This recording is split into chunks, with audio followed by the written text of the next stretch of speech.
mean to animal agriculture. And the Pew Commission said the management of animal agriculture so that it can be maintained indefinitely. Now that doesn't mean forever. And so our task as people who are involved in agriculture is, we know things are going to change. We know how we're doing it at the moment.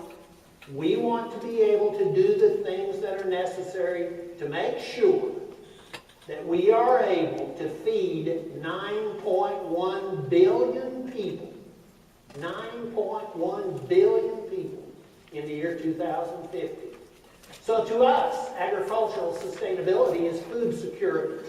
Can we continue to do this best we can with all the science and technology that we can put into the action? Can we continue to feed the world's hungry people?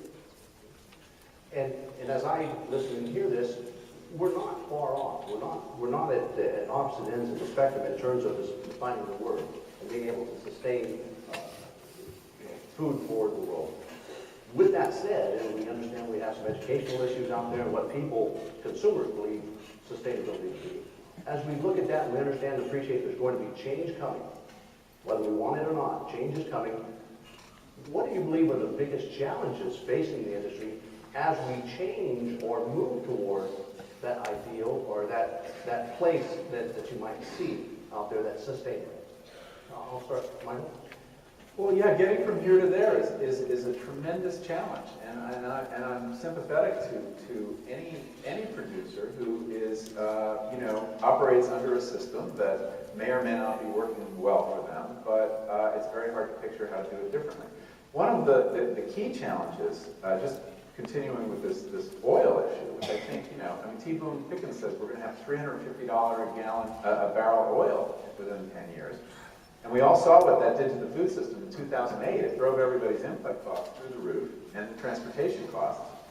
You had big growers out here buying, when the price of moving a box of broccoli went from $3 a box to $10 a box to get it to New York City, buying and leasing agricultural land on the East Coast to shorten the food supply. So I think one of the metrics that is worth thinking about is to what extent you can squeeze fossil fuel out of your production model and replace it with the only sustainable source of energy we really have, which is to say solar energy.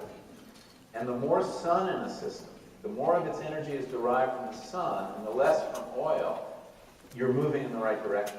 So I think that that's very important. But it's also very important for people to understand that I'm not an agronomist, I'm not a scientist. I teach writing, I teach journalism. And everything I have learned by talking to producers and to academics like Gary. This is where my information comes from. And I'm not looking for models. Good, bad, and medium all the time. And I think this is really where the university comes in.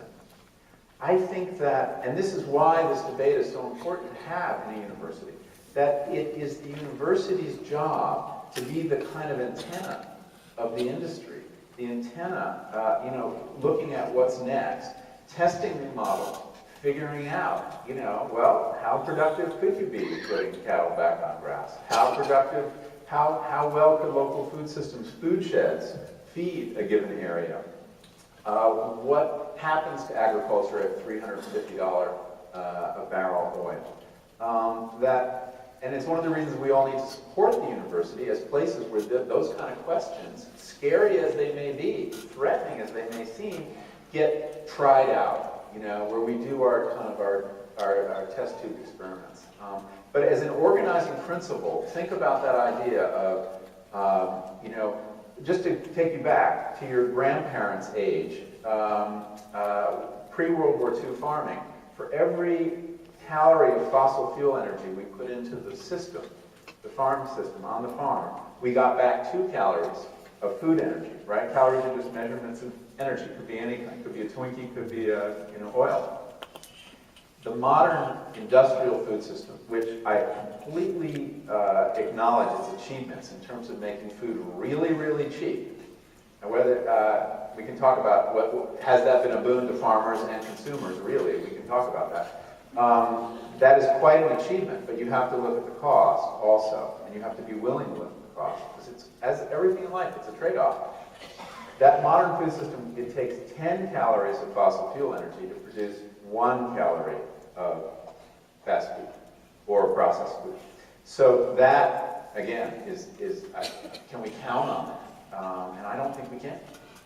It's just like hearing the thought of certainly having a robust research agenda to look at the issues and the challenges as we transition, if we want to transition in that way to that sustainable area. Is that correct? Yeah, but I don't think it's about do we want. I mean, this isn't about taste. This isn't about I like this kind of food and not that kind of food. This is about the fact that we're entering, a kind of scary time, characterized by less fossil fuel, less water, climate change, which is an enormous threat to agriculture. It introduces a whole new level of uncertainty. There are already winemakers in the Napa Valley, figuring out, they say it's already changing their agronomy, and that they have to adapt, and they're figuring out new varieties. And so that change is coming whether we want it or not. And the challenge is, do you kind of go into it willing to be experimental, or do you fight it? Now, let's take the auto example, the auto industry. I mean, Detroit did a fantastic job of defending itself against change. And they had the Congress of the United States, and all their representatives, fighting back the forces that said, you really need better gas mileage, this is a mistake, you need different kinds of cars. And they won, but they lost by winning. And who could have guessed 15 years ago that GM would be where it is? And we have to make sure agriculture, big agriculture, all different kinds of agriculture doesn't find itself in that boat. Right. We certainly can't afford to let agriculture fail in this country. We know that. Myra, as we look at the challenges ahead in your company, on your farm, what do you see as the challenges we're going to face, and how might you be addressing those?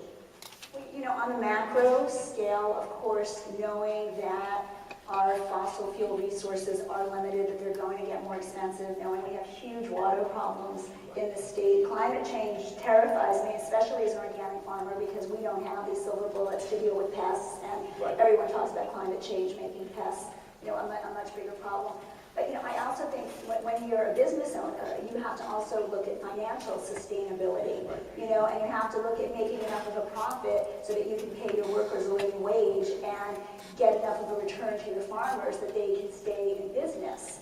And I think especially in California, what's happening now is that retail has consolidated so much. And the last thing I heard is 5 major retailers own 80% of the supermarket space. And there's so many different farmers, and we have no power in these negotiations. I mean, there's an auction system for a lot of this business, and you're seeing our margins getting really squeezed. And so, I think our agenda for financial survival, is something that we need to balance with these long-term threats. And it would be great, like you were saying, I think in universities like this, where you're not kind of every day trying to make ends meet and make your payroll and keep your company healthy, to have some help with some of those big issues that we're going to be facing in the future. Considering our state budget, we are worried here. And I appreciate that. And I think that gets to that point too, that other people may see this definition of sustainability as having an environmental peg to it, an economic peg, and certainly the social justice that all has to work in balance. So that we can... Right. I mean, we have 1,000 employees. We pay 100% of their health care for all our employees. We pay 50% of their dependents. We have a retirement program. We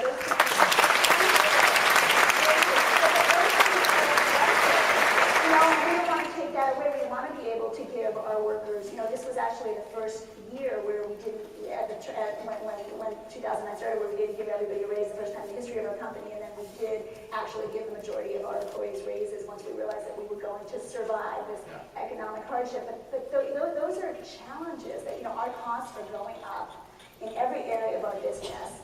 And the price that we're getting paid, it's our 25th anniversary this year, and our PR firm said, why don't you roll back to what you sold your product for 25 years ago? And we said, 25 years ago, we got $7 a pound, and now we get $1.50 a pound. We'd love to do that.